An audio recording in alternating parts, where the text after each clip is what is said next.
Okay, so today's video, specifically, we're just gonna kind of have a little update on these new stats coming out. Okay, Crown Zenith and Scarlet and Violet, and we're gonna go ahead and start with Crown Zenith.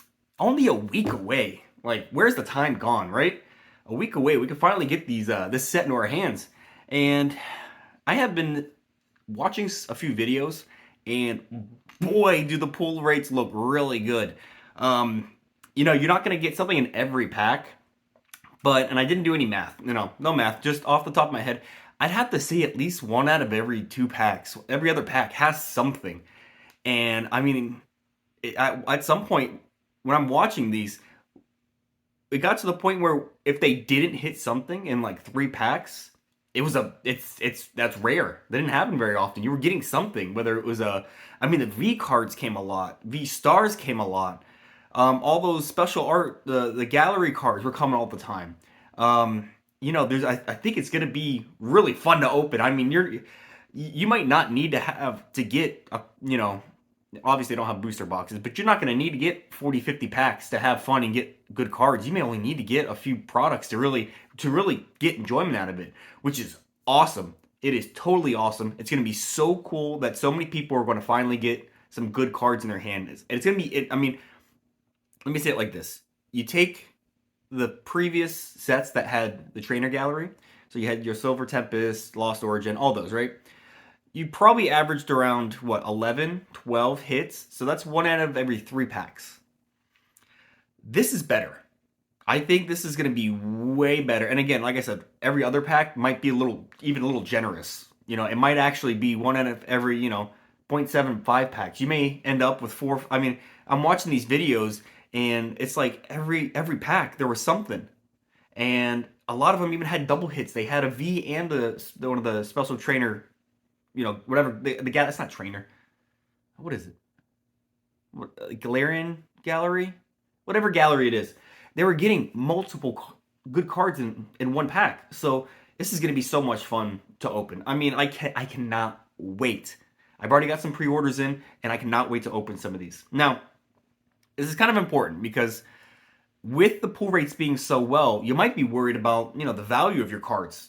It's like if you're pulling them all the time, is it going to be worth anything? Like, should you even worry about selling them? Now, yeah, the pull rates are better, but there are so many cards to get in those galleries and all these extra cards. So I don't think there's a lot of V cards, but at least with this Galarian Gallery subset, I forget how much, there was a lot. There was like 40-something cards or something. So there's going to be a lot. There's going to be a lot of different cards to get. So while you may be getting a lot of cards yourself, there's going to be a lot of cards you still want. And that applies to everyone. So unless you're still going to have to open hundreds of cards, thousands of packs to get the entire set. So I think these cards will still hold its value. Again, the regular yellow bordered cards, they're probably still only going to be $1 a piece. You're probably not going to get a lot for those. But I think the other cards are still going to follow the same path as like Silver Tempest and all these other trainer gallery sets. So that's my opinion. I think it's so exciting. I cannot wait. I really think this might be, it's definitely not arguable that this is probably the best set of Sword and Shield, but could this be the best set they've ever created? Take nostalgia out of here. Could this be the best set? Hidden Fates, yeah, Celebrations gave you hits, but these cards look good. They look really good. And it's exciting. I can't wait for it. Let's go ahead and skip over Scarlet and Violet. So, Pokemon Center has finally put up pre-orders for them. And it kind of shed a little bit of light on, what more to expect from this set. And first thing off the bat, of course, prices increased.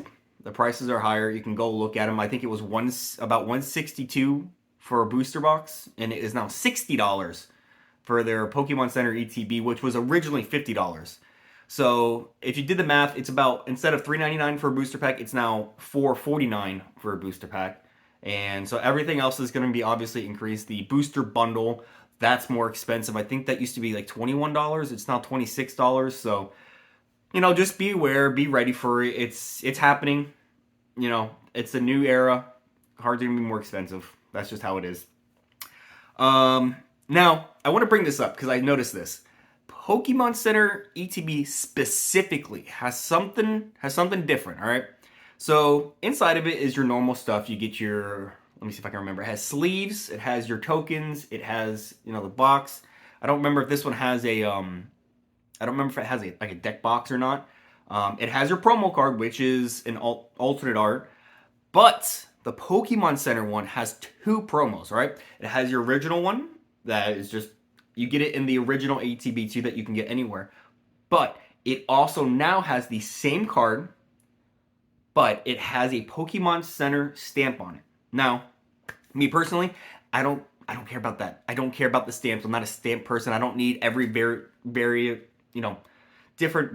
of a certain card. It doesn't matter to me.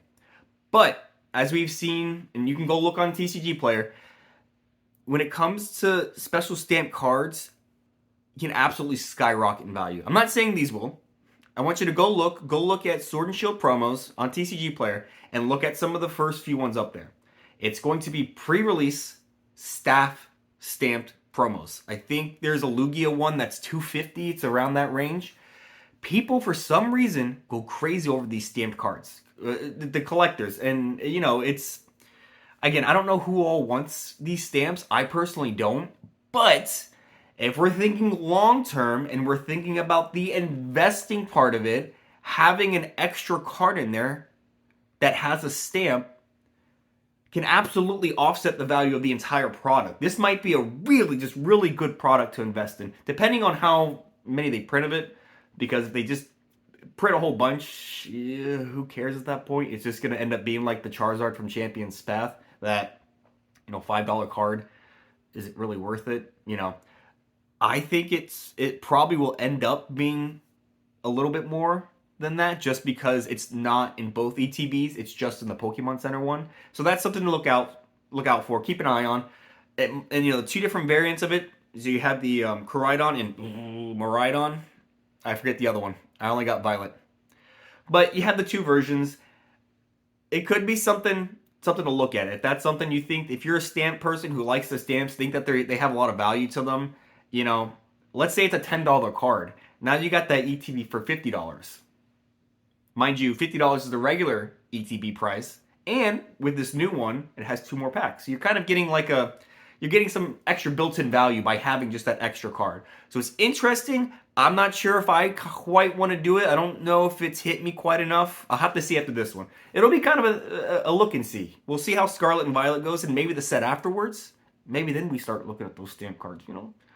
It might be a time to jump in to look at. Other than that, it is pretty much the same thing as the original ETB. Again, just 2 fewer prices, and that's pretty much all I got for you. It was a short video. I saw Scarlet and Violet go up on Pokemon Center, and I freaked out, and I had to make a video, and this is it. So, thanks for watching. Until next time.